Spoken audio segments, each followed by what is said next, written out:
안녕하세요. 홍선표 기자입니다. 오늘 방송에서는 2005년부터 2020년 현재까지 독일의 총리로 집권하면서 독일은 물론이고 유럽 그리고 전 세계를 이끌어 나가고 있는 메르켈이 정치에 뛰어든 초창기에 동독 출신 여성이라는 불리함을 이겨내고 빠르게 권력을 장악해 나갈 수 있었던 세 가지 비결에 대해서 알아보도록 하겠습니다. 메르켈은 동독이 무너지기 몇 달 전까지만 해도 연구소에서 화학과 물리학에 대해서 연구하는 박사학위를 받은 과학자였습니다. 하지만 그로부터 1년도 안 돼서 통일 독일이 등장한 뒤에는 통일 독일의 최연소 장관으로 발탁되게 됩니다.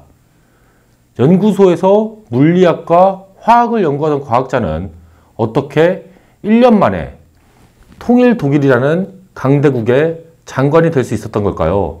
이번 방송에서는 이처럼 메르켈이 정치에 뛰어든 초창기부터 기민련, 그러니까 기독교 민주연합의 당수가 돼서 총리 자리에 도전할 수 있는 강력한 후보자가 될 때까지의 과정에 대해서 다뤄보겠습니다. 이번 방송을 만들기 위해서 여기 있는 것처럼 메르켈 총리에 대한 평전도 읽어보고 여러 가지 자료를 찾아봤는데요.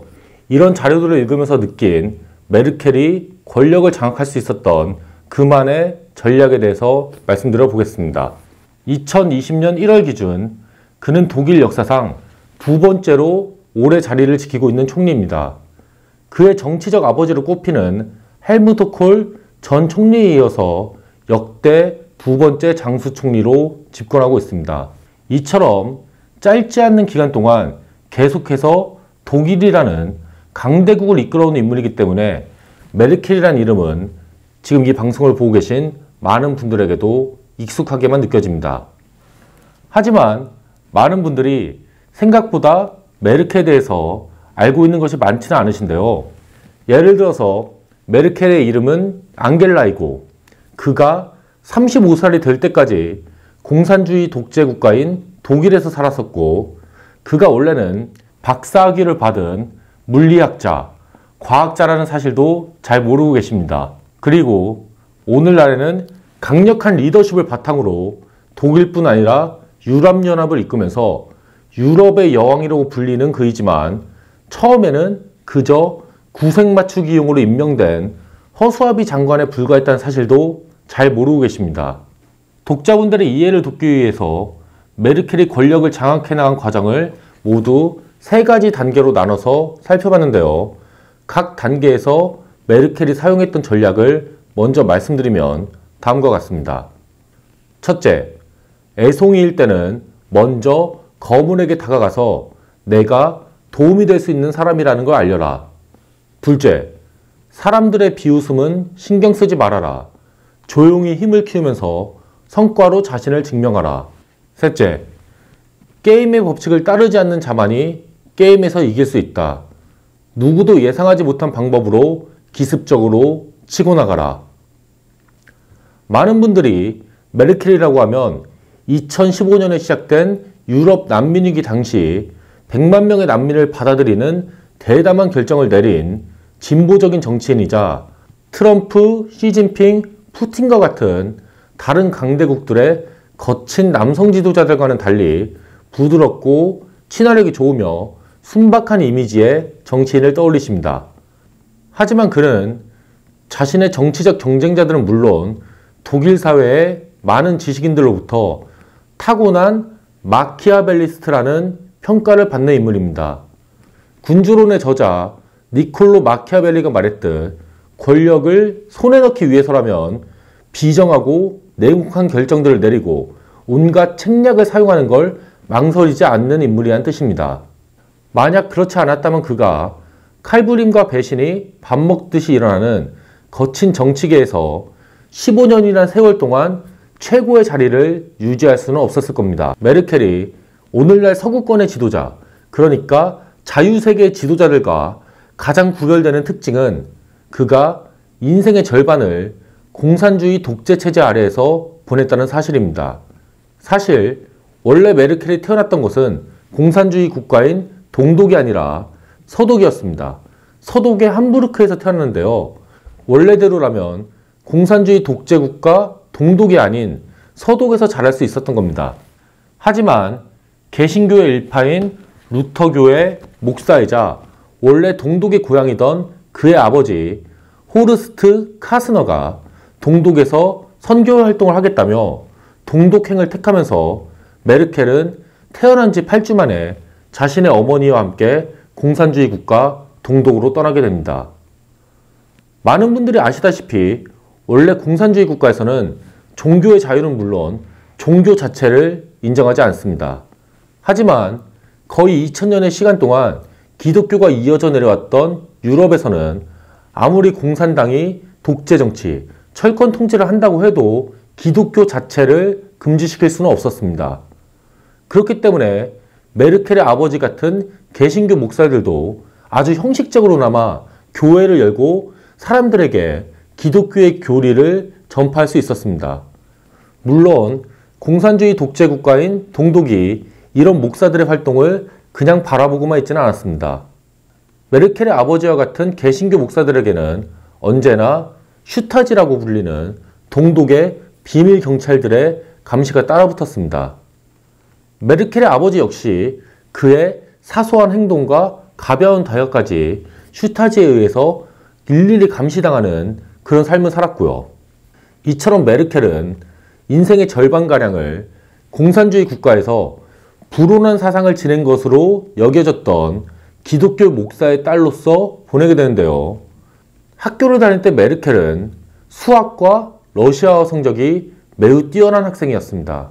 특히 러시아어 실력이 굉장히 뛰어났는데요. 러시아어 실력이 얼마나 뛰어났는가 하면은 동독에서 열렸던 전국 러시아어 올림피아드에 출전해서 금메달을 땄을 정도였습니다.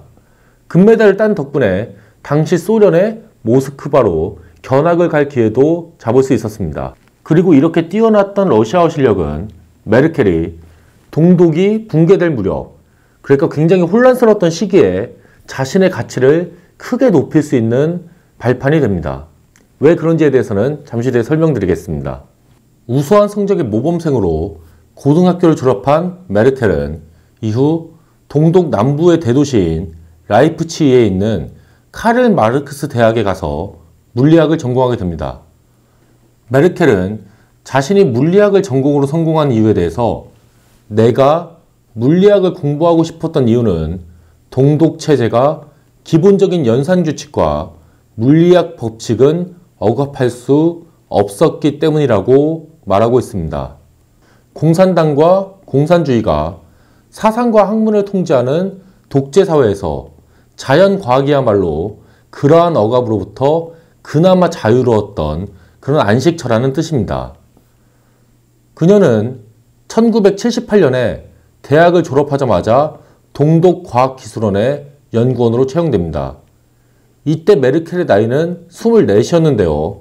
이후 1989년 동독이 무너질 때까지 그는 과학자로서 살아가게 됩니다. 이 시기는 그녀가 대학 시절에 만났던 남편과 이혼을 하고 그리고 1986년에는 물리학 박사학위를 받는 등 개인적으로는 여러 일들이 있었던 시기이지만 이후 통일 독일의 최고 지도자가 된 인물치고는 상당히 조용하게 보냈던 젊은 시절이었습니다. 그리고 1989년 11월 9일 베를린 장벽이 무너지는 걸 계기로 서독과 동독, 두 개의 동독이 통일의 급물살 위에 올라타게 되면서 오늘날 우리가 알고 있는 정치인 메르켈이 처음으로 등장하게 됩니다. 그럼 지금부터는 메르켈이 권력을 장악한 첫 번째 전략인 애송이일 때는 먼저 거물에게 다가가서 내가 도움이 될 수 있는 사람이라는 걸 알려라는 그의 첫 번째 원칙에 대해서 알아보도록 하겠습니다. 공산주의 정권이 무너지면서 동독에서는 수십 년 만에 진정한 의미의 선거가 치러지게 됩니다.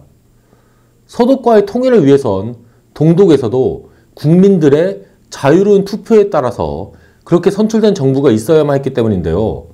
이에 따라서 여러 신생 정당들이 새롭게 창당됐습니다. 그리고 메르켈은 이런 신생 정당들 중 하나인 민주개혁이라는 이름의 당에 입당하면서 정치인으로서의 경력을 시작하게 됩니다. 하지만 메르켈이 처음으로 몸담았던 이 민주개혁이라는 당은 몇 달 뒤에 치러진 동독 국회의원 선거에서 겨우 0.92%라는 보잘것없는 득표율을 기록하면서 얼마 안 가 사라지게 됩니다. 하지만 재밌는 건 메르켈이 이 신생 정당에 입당한 지 불과 1년도 안 돼서 통일 독일의 장관 자리에 오르게 된다는 사실입니다. 자기가 몸담았던 당이 당시 동독에서 치러진 선거에서 1%의 지지도 얻지 못했음에도 불구하고 서독과 동독이 합쳐진 통일 독일의 내각에 들어갈 수 있었다는 건데요. 도대체 어떻게 이런 일이 가능했을까요? 자기가 몸담은 당이 투표에서 참패했다는 사실이 드러난 선거일 저녁, 메르켈은 선거 결과를 접하자마자 40.8%의 지지율로 선거의 승자가 된 동독 기독교 민주연합의 승리 축하 파티가 열리고 있던 레스토랑으로 향합니다. 동독 기민련의 승리를 만들어낸 인물이자 통일이 되기 전까지 짧게나마 동독을 이끌어갈 로타어 데메지에르라는 그 정치인을 만나기 위해서였습니다. 승자를 만나야만 기회가 열린다는 사실을 본능적으로 알았기 때문인데요. 하지만 초대장도 없었던 메르켈은 파티장에 들어가지 못한 채 쓸쓸히 걸어 나올 수밖에 없었습니다. 하지만 얼마 지나지 않아서 굉장히 놀라운 일이 생깁니다. 메르켈 자신이 그토록 만나고 싶었던 데메지에르가 신임 총리의 취임 인사를 겸해서 민주개혁 당원들이 모여있던 곳으로 찾아온 것이었습니다. 그리고 그 자리에서 메르켈은 이 기회를 놓치지 않고 데메지에르에게 다가가서 자신에 대해서 소개합니다. 이런 식으로 신임 총리는 물론 그와 함께 찾아온 동독 기민련의 지도부에게 메르켈이라는 사람이 누구인지 깊은 인상을 남길 수 있었습니다. 이처럼 선거 당일뿐 아니라 그 이전에도 메르켈은 자신에게 길을 열어줄 수 있을 만한 사람들에게 자신이 누구인지 알리는데 굉장히 적극적이었습니다.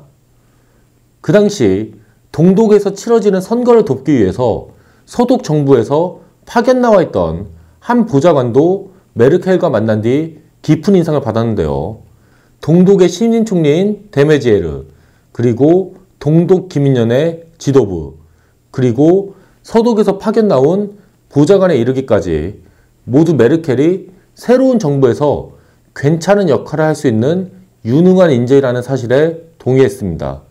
그리고 이처럼 힘 있는 자들에게 자신에 대해서 알리고 그들에게 능력을 인정받은 덕분에 메르켈은 새로운 동독 정부에서 부대변인으로 일할 수 있었습니다. 신생 정당의 당원으로 입당한 지 몇 달 만에 동독 정부, 그러니까 민주적인 선거를 통해 뽑힌 동독 정부의 부대변이 된 것이니까 굉장한 초고속 승진이었습니다. 그리고 메르켈은 자신에게 찾아온 기회를 절대 놓치는 인물이 아니었습니다. 독일 통일 과정을 취재하기 위해서 서독은 물론 전 세계에서 찾아온 기자들을 상대하면서 부대변의 일을 착실하게 해나간 건 물론이었고요. 통일을 위해서 다른 강대국들과 협상하는 자리에서도 자신의 능력을 마음껏 발휘합니다. 서독과 동독의 통일은 그저 두 나라의 의지만 갖고 이루어질 수 있는 일이 아니었습니다. 2차 세계대전의 승전국이자 독일을 둘로 쪼개서 나눴던 미국, 영국, 프랑스, 소련, 이 네 강대국들의 협조 혹은 허락이 없이는 통일이 이뤄질 수 없었습니다.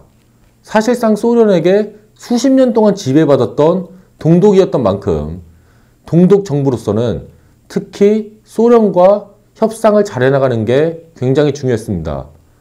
그렇기 때문에 아까 말씀드렸던 선거로 뽑힌 데메지에르 동독 총리가 모스크바로 날아가서 소련 공산당 간부들과 통일의 조건을 두고 협의를 벌여야만 했습니다. 하지만 동독의 총리인 데메지에르의 러시아어 실력은 협상 테이블에서 사용할 정도의 그런 수준이 아니었습니다. 그렇기 때문에 바로 그 옆에 있으면서 복잡하고 민감한 내용을 정확하게 통역해줄 인물이 필요했는데요. 그 역할을 했던 게 바로 메르켈입니다. 앞서 말씀드렸듯이 메르켈은 전국 러시아 올림피아드에서 금메달을 땄을 정도로 러시아어를 자유자재로 말하는 인물이었습니다. 그리고 영어 실력도 러시아어에 뒤지지 않을 정도로 뛰어났습니다. 그리고 이 같은 외국어 실력은 강대국들과의 통일협상 과정에서 굉장히 큰 빛을 발휘합니다. 공식 직위는 정부 부대변인이었지만 뛰어난 외국어 실력과 과학자로서의 냉철한 분석 능력을 바탕으로 총리를 바로 옆에서 도와주면서 주변 강대국들과의 협상 과정에도 아주 깊숙하게 참여할 수 있었습니다. 그리고 이 같은 메르켈의 화력은 당시 동독 지도부는 물론이고 서독 정부의 고위급 인물들에게도 큰 인상을 남겼습니다. 메르켈이 독일이 통일된 이후에도 계속해서 위로 올라갈 수 있었던 이유도 바로 여기에 있습니다. 동독 정부는 물론이고 서독 정부의 고위급 인사들에게 굉장히 강렬한 인상을 남겼기 때문입니다. 지금부터는 메르켈의 두 번째 전략인 사람들의 비웃음은 신경 쓰지 말아라, 조용히 힘을 키우며 성과로 자신을 증명하라에 대해서 알아보겠습니다. 1990년 7월 3일 독일은 마침내 통일을 이뤘고요. 메르켈은 곧바로 통일 독일의 여성 청소년부 장관으로 임명됩니다. 36살의 나이에 임명된 역대 최연소 장관이었습니다. 메르켈이 장관 자리에 임명될 수 있었던 데에는 지금껏 설명드렸던 뛰어난 능력과 폭넓은 인맥이 큰 영향을 미쳤습니다. 하지만 시청자분들도 잘 아시겠지만 장관이란 자리는 그저 능력과 인맥이 있다고 해서 임명될 수 있는 자리는 아닙니다. 특히 국회의원 선거 결과에 따라서 정부가 구성되고 의원들이 장관직을 맡아서 직접 책임지고 행정을 이끌어 나가는 의원 내각제 국가인 독일에서 장관이 임명됐다는 건 앞으로 국가를 이끌어 나갈 지도자 후보군에 포함됐다는 말과 같은데요. 하지만 메르켈은 장관에 임명된 뒤에도 이 같은 대접을 받지는 못했습니다. 사실 메르켈이 장관에 임명될 수 있었던 건 능력에 대한 고려보다는 구색을 맞추겠다는 그런 성격이 굉장히 강했습니다. 30대 중반의 젊은 여성이자 동독 출신인 메르켈을 장관 자리에 앉힌다면 정부 내각이 이렇게 굉장히 다양한 사람들로 구성되어 있다는 걸 뽐낼 수 있고, 또 동독과 서독이 서로 화합되어 있고 있다, 서로 이렇게 화합된 모습을 보이고 있다는 걸 강조하는 데 큰 도움이 됩니다. 실제로 당시 헬무트 콜 총리는 원래 있었던 하나의 정부 부처를 여러 개로 쪼갠 뒤 그 자리에 여성 장관들을 앉혔습니다. 나이든 남성들만의 보수적인 내각이라는 비판을 피하기 위한 방법이었고, 메르켈 역시 구색 맞추기 그리고 보여주기를 위해서 장관으로 임명된 게 사실이었습니다.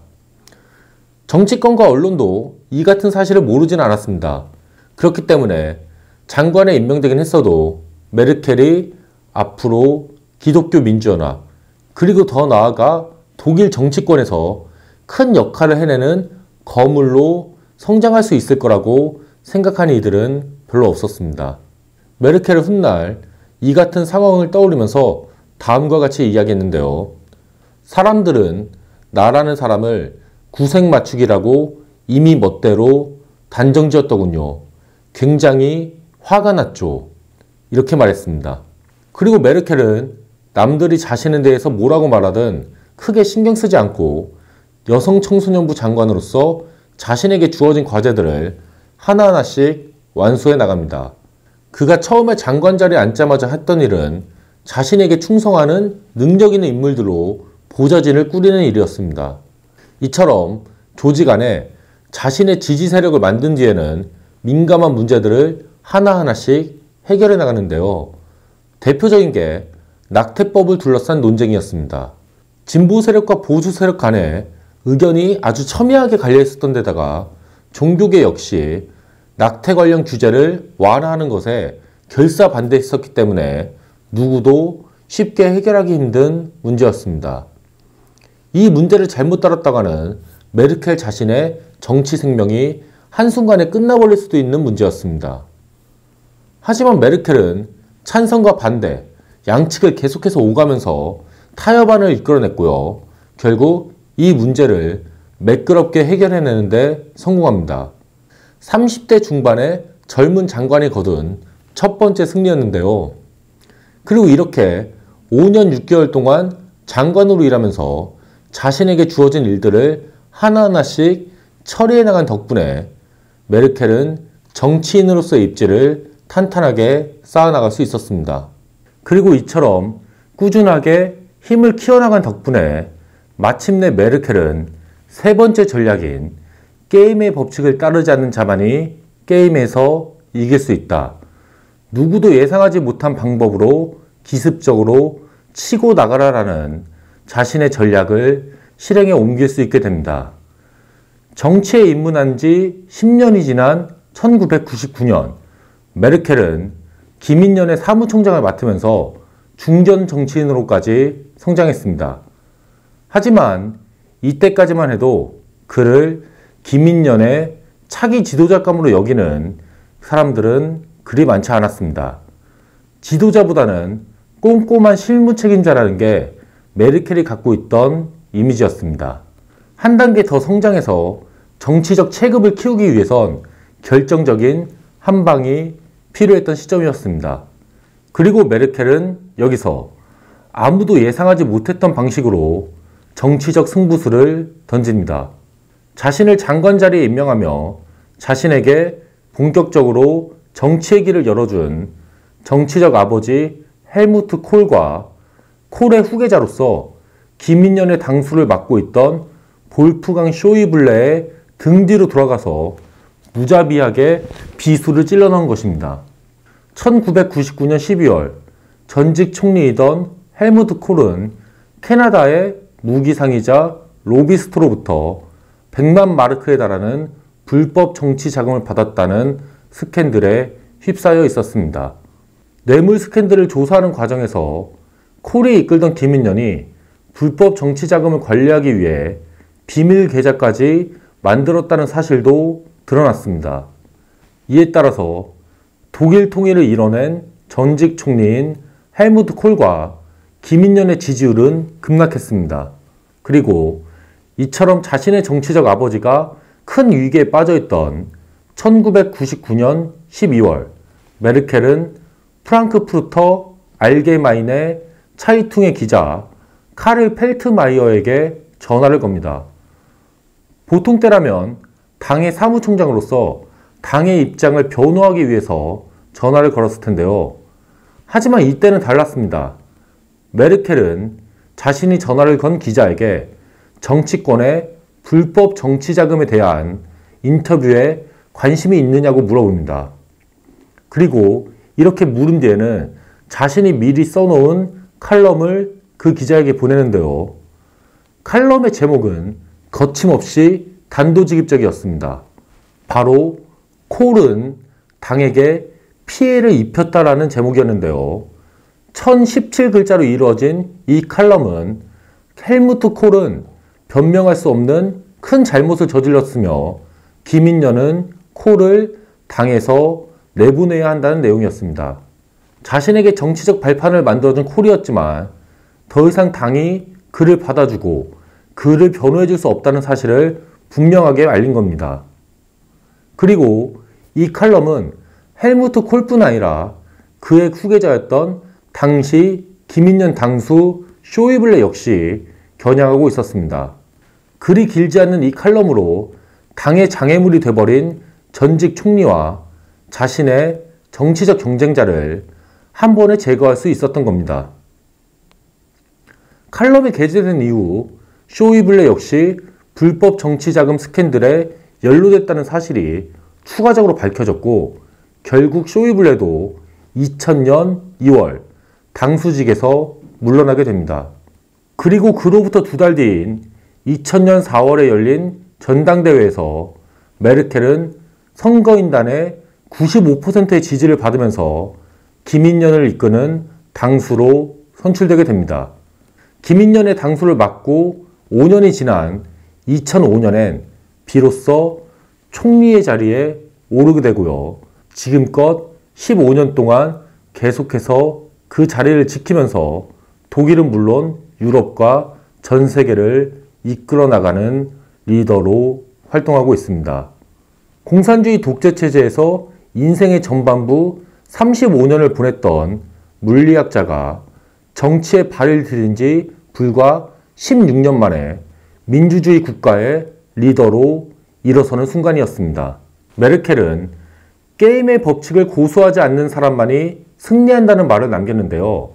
이 같은 자신의 말처럼 정치권에 입문한 이후 다른 이들의 예상을 깨는 전략과 행동으로 하나하나씩 목표를 이뤄온 것이 메르켈이 오늘날 유럽의 여왕이라고 불릴 정도로 강력한 영향력과 리더십을 갖게 된 비결입니다. 이번 방송에서는 독일의 총리인 메르켈이 정치에 막 입문했던 시점부터 기민련 당수로 선출되기까지 11년의 세월 동안 어떤 전략을 바탕으로 권력을 장악해 나갔는지에 대해서 살펴봤습니다. 이번 방송이 시청자분들께서 메르켈이라는 인물에 대해서 이해하시고 일상과 업무에서 원하는 것을 얻으시는데 도움이 되시길 바라면서 오늘 방송은 여기서 이만 마치도록 하겠습니다. 오늘도 시청해 주셔서 감사합니다. 오늘 하루도 좋은 하루 보내세요. 감사합니다.